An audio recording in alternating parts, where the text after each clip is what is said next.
सुदूर हरे भरे गंगा किनारे एक गांव था जिसका नाम था हरियापुर। हरियापुर में एक गरीब और ईमानदार किसान गोपाल रहता था। गोपाल की उम्र करीब 40 वर्ष थी और उसकी मेहनत और सादगी पूरे गांव में प्रसिद्ध थी।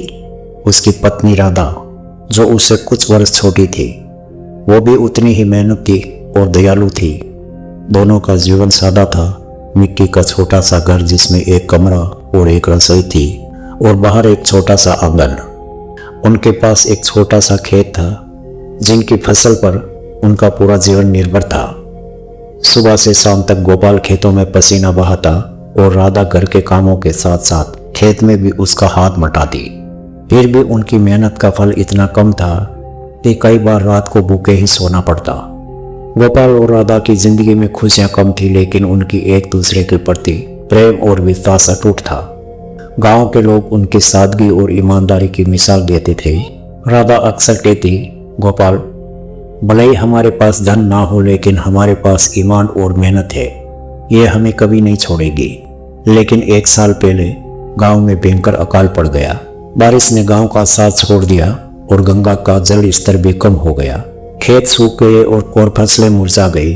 गांव में खाने पीने की चीजों की भारी कमी हो गई। लोग भूख से तड़पने लगे। इस संकट के समय गांव का अमीर जमींदार ठाकुर बलविंदर सिंह और उसका दोस्त साहूकार मंगलदास, वो लोग और भी ज्यादा क्रूर हो गए। वो गरीब किसानों से ऊंचे ब्याज पर अनाज और पैसे उधार देते और बदले में उनके खेत और घर तक हड़प लेते। गोपाल और राधा भी इस संकट से अछूते नहीं थे। उनका छोटा सा खेत अब बंजर हो चुका था और उनके पास अनाज का एक दाना भी नहीं बचा। एक दिन जब घर में खाने को कुछ नहीं बचा, गोपाल ने राधा से कहा, राधा, अब इस गांव में कुछ नहीं बचा, मुझे दूसरे गांव में जाकर काम ढूंढना होगा, शायद वहां कोई मजदूरी मिल जाए। राधा की आंखों में आंसू छलक आए, लेकिन वो जानती थी कि गोपाल का फैसला सही था।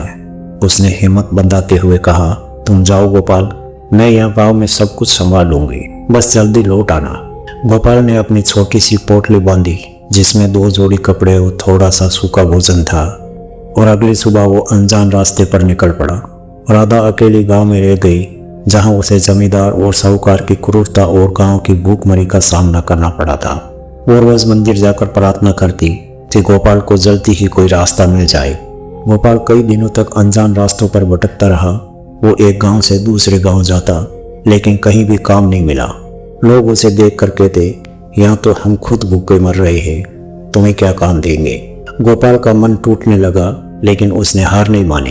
एक दिन जब वो घने जंगल से गुजर रहा था तो उसकी पोटली में रखा आखिरी रोटी का टुकड़ा भी खत्म हो गया। भूख और थकान से उसका शरीर कमजोर हो चला था। वो एक पेड़ के नीचे बैठ गया। बैठे बैठे मन ही मन प्रार्थना करने लगा, हे भगवान, अब तो कोई रास्ता दिखा। तभी जंगल में एक बूढ़ी साध्वी प्रकट हुई। उनके चेहरे पर तेज था और उनकी आंखों में करुणा झलक रही थी। साध्वी ने गोपाल को देखकर कहा, बेटा, तू इतना परेशान क्यों है? तेरी मेहनत और ईमानदारी मुझे दिखाई देती है। गोपाल ने अपनी सारी कहानी साध्वी को बताई। अकाल, गरीबी और अपनी पत्नी राधा के लिए उसकी चिंता। साध्वी उनकी बातें सुनकर मुस्कुराई और बोली, तेरी नीयत साफ है गोपाल, इसलिए मैं तुझे एक ऐसी चीज देती हूँ जो तेरी मुश्किलें हल कर देगी। साध्वी ने अपनी झोली से एक पुरानी लेकिन चमकदार पीतल की थाली निकाली। थाली साधारण लग रही थी, लेकिन उसमें एक अनोखी चमक थी। साध्वी ने कहा, यह जादुई थाली है, जो भी तू इस थाली से सच्चे दिल से मांगेगा वो तुझे मिल जाएगा। लेकिन याद रखना, इसे लालच के लिए इस्तेमाल मत करना। यह थाली केवल साफ नियत वालों के लिए काम करती है। साध्वी ने गोपाल को थाली का उपयोग करना सिखाया। उसने कहा, थाली को दोनों हाथों से पकड़ लो, अपनी इच्छा बोलो और थाली में वो चीज प्रकट हो जाएगी। गोपाल ने थाली को गंभीरता से लिया और साध्वी को धन्यवाद दिया। साध्वी वहां से गायब हो गई जैसे कोई सपना था। गोपाल अब भी भूखा था और उसे साध्वी की बातों पर पूरी तरह यकीन नहीं था। उसने थाली को दोनों हाथों से पकड़ा और धीरे से कहा, थाली, मुझे पूरी और सब्जी दे। जैसे ही उसने ये कहा, थाली में गर्मा गर्म पूड़ियां और आलू की स्वादिष्ट सब्जी प्रकट हो गई। गोपाल की आंखें आश्चर्य से खुली की खुली रह गई। उसने भोजन को सूंघा, फिर धीरे धीरे खाना शुरू किया। भोजन इतना स्वादिष्ट था कि उसकी भूख और थकान दोनों मिट गई। उसने मन ही मन साध्वी को फिर से धन्यवाद दिया और गांव की ओर चल पड़ा। और थाली को अपनी पोटली में छिपाकर गांव की ओर चल पड़ा। कई दिनों की यात्रा के बाद गोपाल अपने गांव हरियालीपुर लौट आया। राधा ने उसे देखकर खुशी से रो पड़ी।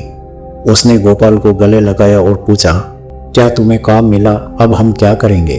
गोपाल ने मुस्कुराते हुए अपनी पोटली से जादुई थाली निकाली और राधा को सारी कहानी सुनाई। राधा को पहले विश्वास नहीं हुआ।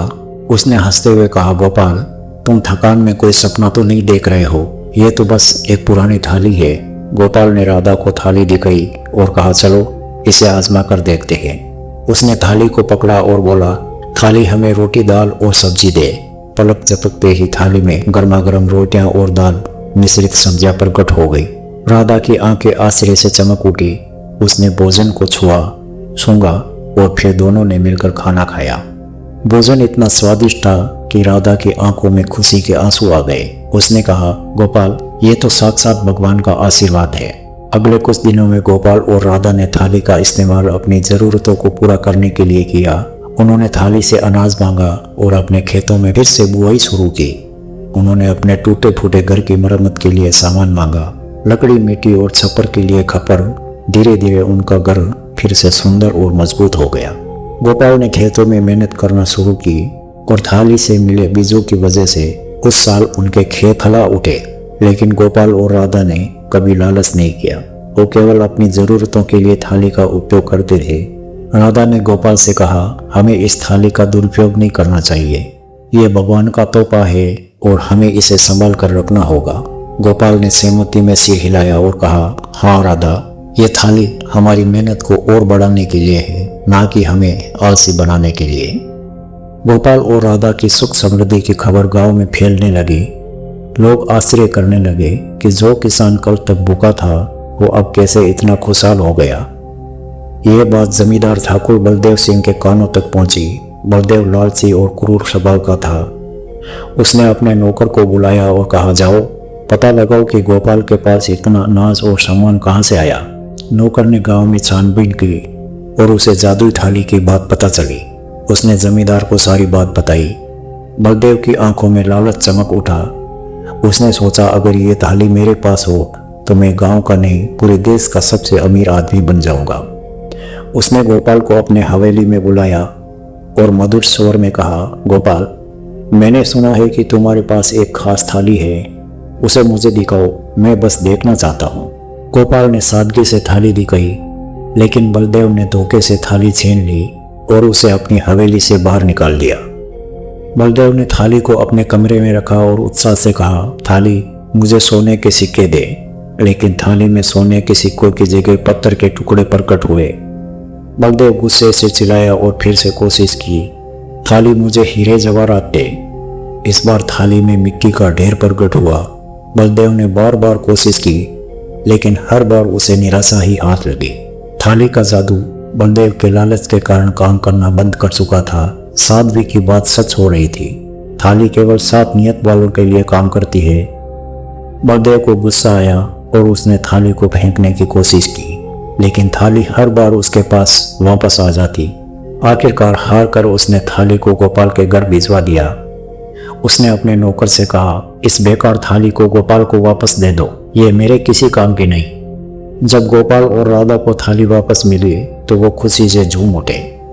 गोपाल ने थाली को पकड़कर कहा, राधा, ये थाली हमारी मेहनत और ईमानदारी का इनाम है, हमें इसका सही उपयोग करना है। राधा ने सहमति में सिर हिलाया और कहा, हाँ गोपाल, हमें इसे गांव के भले के लिए इस्तेमाल करना चाहिए। गोपाल और राधा ने जादुई थाली का उपयोग गांव के गरीबों की मदद के लिए करना शुरू किया। उन्होंने भूखे लोगों के लिए भोजन बनाया, बीमारों के लिए दवाइयाँ मांगी और खेतों के लिए बीज बांटे। धीरे धीरे गांव फिर से हरा भरा हो गया। लोग गोपाल और राधा की दरियादिली की तारीफ करने लगे, लेकिन गोपाल और राधा ने कभी घमंड नहीं किया। वो कहते, यह सब मेहनत और ईमानदारी का फल है। जादुई थाली ने बस हमारी मदद की, लेकिन असली जादू हमारी मेहनत में है। कहानी का संदेश, लालच बुरी बला है और मेहनत का फल हमेशा मीठा होता है। जादुई थाली का चमत्कार गांव में तब तक जारी रहा जब तक लोग उसका उपयोग साफ नियत और मेहनत के साथ करते रहे। गोपाल और राधा ने न केवल अपनी जिंदगी को बेहतर बनाया, बल्कि पूरे गांव को सुख और समृद्धि का रास्ता दिखाया। हाँ तो मित्रों, मुझे उम्मीद है आपको ये कहानी पसंद आई होगी। दोस्तों, अगर कहानी पसंद आई हो तो वीडियो को लाइक करके एक प्यारा सा कमेंट करें। चैनल पर नए हैं तो चैनल को सब्सक्राइब कर लें और बेल आइकन को प्रेस कर दें ताकि हमारा आने वाला वीडियो आपको समय पर मिल सके। मिलते हैं अगले वीडियो में, तब तक के लिए खुश रहे, आबाद रहे, धन्यवाद।